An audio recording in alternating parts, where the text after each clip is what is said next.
wato waqi'atul dabbi wanda aka yi ta jiya rana ita yau, amma jiya shine ranar ashura, jiya ne aka yi abu, amma kuma jiyan juma'a, ranar juma'a abin ya faru safiyar ranar juma'a 10 ga watan almuharram shekara ta 61 bayan hijiran ma'aiki sallallahu alaihi wasallama, shine ranar ashura. Jiya ne ashura ko? To jiya ne aka yi abin da ya faru din. Al-Imam Hussein alayhi salam ya fita daga Makka ranar Talata, shine yawmut tarwiyati, 8 ga watan Zulhijja shekara 60 bayan hijira. Tare da shi akwai mutum 82, a wata riwaya 72, akwai matansa, akwai 'ya'yansa, akwai bayinsa, akwai 'ya'yan 'yan uwansa, akwai kuma 'ya'yan Sayyidina Ali, 'yan uwansa kenan. Akwai 'ya'yan Sayyidina Ali karramallahu wajahu, akwai 'ya'yan Imam al-Hassan alayhi salam, shi ma kuma akwai 'ya'yansa. Ya fito da su kuma sojojin da suka yaƙe shi, a wata riwaya su 5,000, a wata riwaya kuma su 20,000, akwai riwayar da aka ce su 80,000 ne, akwai riwayar da aka ce su 100,000. Za su yaƙi mutum 72, kuma 72 ne duka jikokin annabi sallallahu alaihi wasallam, ko da ke ba duka bane jikokin annabi, akwai waɗanda mataimakansa ne. Bayan sauka a wurin 8 ga watan al-muharram shekara hijira 61, lokacin da ya tsaya a wurin sai ya tambaya, sai ya ce wannan wani wuri ne? Aka ce Karbala sunan wurin, sai ya ce kwarai kuwa, karbun wa bala'u. A nan ne, aka ce a nan ne, ya ce a nan ne, saboda al'amari ne na asiri. Manzo Allah sallallahu alaihi wasallama, mala'ika Jibril ya zo wurinsa, ya ga Imam Hussein ya shigo, manzo Allah yana sumbanta shi, ya dauke shi, sai Jibril ya ce kana san shi ko? Ya ce kwarai ina san shi. Ya ce al'umman ka ne za su kashe shi, in kana so ma in nuna maka wurin, sai nuna masa wurin. Ka san annabi duk abin da yake so, da ko lahira ce fa, yana zaune ne sai a dauko lahiran a kawo mai ya gani. Sai aka dauko wurin aka nuna mai sunan wurin Karbala, saboda kai na sanar da wurin karbun wa bala'un. Mawaki yana cewa wai Karbala la zilti karban wa bala, maliki indiki alil Mustafa. Karbala la zilti karban wa bala, maliki indiki alil Mustafa. To Yazidu shine yasa Ubaidullahi dan Ziyad ya tilasta al-Imam al-Hussein da cewa ya sallama masa, ya masa mubaya, idan kuma ya ƙi yadda ya kashe shi. Ya sallama masa, ya masa mubaya, ko kuma ya kashe shi. Shi kuma Ubaidullahi da kuma 'yan aiki suka ce suna neman ya zo, sun masa mubaya kaza. To da Hurru ya zo ya ga Imam Hussein, sai ya ce masa ila aini yabna binti Rasulillah, ina zuwa ya kai dan yar manzan Allah sallallahu alaihi wasallama. Sai ya ce masa ilal Iraq, zan tafi Iraki ne. Shikenan sai Allah ya sa masa kaunar Imam Hussein. Sai ce me zaka je yi? Sai ce su suka gayyace ni, ga wasiƙun su ma a nan wuri na da kuma yan. Sai ce wallahi mu ba mu da labarin wannan, amma zuciyata tana gwada min gaba akwai abin da ake nufi da kai ba. Don Allah, dan Allah, jikan manzo Allah ka koma karka. Idan ka koma zan koma in gaya wa wanda ya turo ni, mun yi sabani da kai, ban haɗu da kai ba. Imam Hussein ya ce shi ba zai koma, har ta kai shi Hurrun yana so ya jaɗin ja da shi, sai ya ce kawai bari in kyale ka. Ya ce Allah ya kiyaye a ce wani abu ya faru tsakaninmu da kai, tarihi ya rubuta cewa na ma rashin kunya balle na kashe ka. Allah ya kiyaye, ni ba zan wannan ba. Kenan ya juya, da ya koma sai aka turo shi, ya taho da mutum 1000. Ashe a can baya kuma akwai Umar ibn Sa'ad, shi kuma yana tare da mutum 4000, shi ma an turo shi. Kenan da Umar ibn Sa'ad ya hadu da shi ma sai ya kasa yi masa komai saboda kwarjinin annabta. Daga nan sai ya turo wani fasiki, shi Ubaidullahi kenan, domin daga baya da Imam Hussein ya gane makircin sai ce to shikenan ku bar ni in koma inda na fito ko kuma in je in duba wata ƙasa daga cikin ƙasar musulunci in shiga ko kuma ku bari in je Sham din in haɗu da shi Yazidun ni da shi. To sai shi Umar ibn Sa'ad sai ya tura wa wanda ya turo shi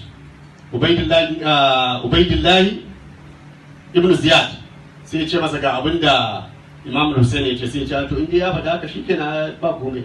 To akwai wani ɗan iska fasiki a wurin, amininsa ne, ana kiransa Shamiru ɗan Ziljaushan. Sai ya ce masa a yanka haka zai rena mu, ai zai rena Yazidu, ai kawai ba wani kawai dole kawai yi maka mubaya, dole ya sauka akan hukunci ya sallama. Shikenan sai shi Ubaidillah ya ce ya zai sai ce a tura ni in je. Sai aka tura shi ko da dubunnan sojoji. To dama fasiki ne, mutumin banza ne. Yana zuwa sai suka kewaye Imam Hussein alayhi salam da shi da ƴaƴansa da kuma ƴan uwansa da sojojinsa, aka dinga harbin su da kibiya. Sai da aka waye gari suna ta mutuwa ɗaya bayan ɗaya a gaban Imam Hussein, ɗaya bayan ɗaya har sai da suka kare baki ɗayansu, sai dai shi Imam Hussein da shi da ɗansa Ali ibn Hussein shi kuma bai da lafiya, sai kuma mata. Dan da an so a farawun matan ma sai da shi Imam Hussein din, dan da an so a farawun matan ma sai da shi Imam Hussein din yi magana. To sannan sai waɗansu suka ce a kar a taɓa mata, su ba yaƙi suka zo ba kaza. Shi dai Imam Hussein. To tun da safe ake yaƙi, bayan an kashe kowa sai shi kaɗai ya rage. Duk jarumin da ya taho da ya kalle shi sai ya kasa komai sai komai. Haka aka yi ta yi tsawon rana, ba wanda ya iya yi masa komai saboda abin da yake tare da shi. Bayan jarumtakarsa da kuma wani haske na musamman, to har sai da ta kai akwai shi wannan Shamiru ibn Zuljaushan shi ne ya kira sojojinsa ya ce musu wai hakum ma za ta taziru na ahidu bi waqtulu, kai can ku me kuke jira da shi, ku kewaye shi ku kashe shi mana. To shi kenan sai ko abin da ya faru kuma ya cire kansa. Waɗansu kuma sun ce a shi Shamirun ne da kansa, la'anahullah, ya cire kansa.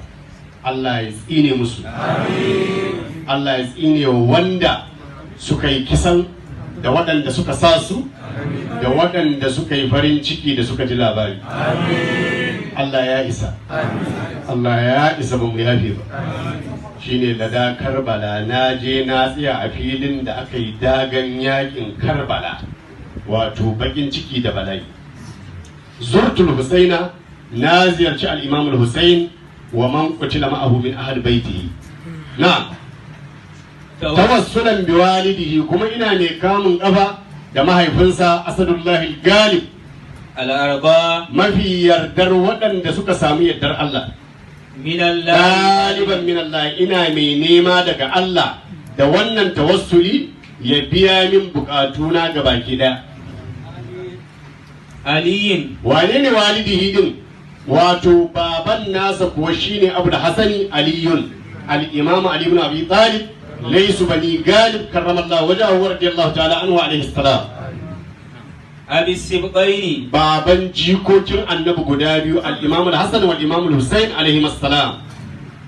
laisi Muhammadin, zakin fagen daga na annabi Muhammad sallallahu alaihi wasallama, dan Fadimatu kuma mijin Fadimatu, babarsa Fadima alaihi salam.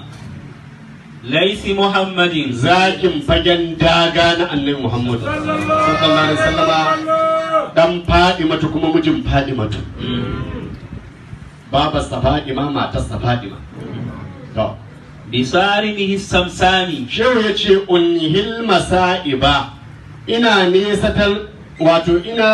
nesatar da bala'i daga barin al'ummar annabi sallallahu alaihi wasallam. Bisarimihi da kansakalinsa mai baki biyu, as-samsani, wanda ake kiransa ga yawa jini na wuce. Duk inda ka gani takobin sayyidina Ali a hannu, waɗansu suna ɗauka sanda ce ko a takobin sayyidina Ali ita ce a hannuna na fajawartu da hashimiyya bi kaulahin wa qad hasabuni ko ya hasabuni fi jawaril kawabi mutanen duniya suna zaton waini ina makwabtaka ne da garin kafirai jiwarun bihi raddal ilahu makafati makwabtakar da Allah tabaraka wa ta'ala ya juyan min da dukkan tsorona wa kaidal ida ya juyar da kaidin makiyana is ja'ani lokacin da manzo Allah ya zo mini bil bashairi da bisharori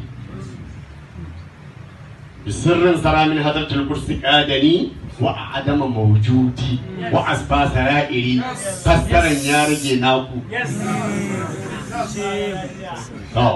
falam ta ba mu taɓa fuskantar wani addini da iyayenmu da kakanninmu ko kuma falam tattaji kai dan uwana mazaunin ƙasar Senegal kar ka kuskura ka fuskanci kowa illa ilallahi wahdahu sana'i in kuma kaga dama sai ka ce falam yattaji shi ƙasar Senegal din kansa bai fuskanci kowa ba illa ilallahi wahdahu dan ai ni ne Senegal ba wani abu ne Senegal ni Barhama Abdullahi ni ne Senegal to da ka Senegal falam yattaji illa ilallahi wahdahu sai dai muna fuskantar ubangiji ne wahdahu shi kadai la sharika lahu sana'i saboda haka yabona da nake wa manzo Allah sallallahu alaihi wasallama kamar wannan diwani kafaka ai ya ishe ka da'awatan ka rike shi a matsayin addu'a wa maqaliba kuma ya ishe ka dukkan abin neman ka wannan yaban da nake yi ka rike shi a matsayin addu'a ka rabu da mutane su da waye waƙe waƙe ai ba su komai sai diwani sai waƙe waƙe ka zan fiye da shekara 25 ma ko 30 haka ake faɗa da diwanin nan kaɗan muke karanta shi ni kuma ka san ina da wata al'ada idan kana so ka zage ni da abin da na san yana da kyau to daga lokacin na fara Allah daga lokacin na fara ni ba na muƙabala ko rabi kuma ni ba ka taba ji wai na zo ina maganar wani ko in zage shi a abin da kake so ka faɗa a kaina in na kalli abin naga Allah yana so to da haka Allah ya rubuta ila baladi to na koma gida na koma gida walhamdulillahi na gode wa Allah na je na ziyarci manzon Allah sallallahu alaihi wasallam na gode wa Allah wahdahu shi kadai wa salla alayka Allah Allah ya ƙara tsira a gare ka ya ma'aikin Allah sallallahu alaihi wasallam amin man jaa aqiba ya kai wanda ya zo a ƙarshen annabawa bayan kuma kai ne farkon su ya rabbi ya rabbu ya rabbahu ya samadu fa kun mugisan lana ya wahidul ahadu ya barru ya witru ya ainul muradi ajal يا من لا له شفع كلا ولا ولد أجس أبيدا وفرج كربه أبدا يا من لا شبيه له وقر ولا ند أنت القياس لكل خائف وجل يا بر يا حق يا من لا له ضد فرج لأمة خير الخلق غمهم ولا ينالهم نسب ولا حسد بالمصطفى المجتبى المختار سيدنا محمد طاهر الأنسابي أحمد صل وسلم على خير الورى جدد محمد آله يا أسابي سند اللهم صل على سيدنا محمد الفاتح لما أغلق والخاتم لما سبق ناصر الحق بالحق والهادي إلى صراطك المستقيم على آله حق قدره ومقداره العظيم سبحان ربك رب العزة عما يصفون وسلام على المرسلين والحمد لله رب العالمين.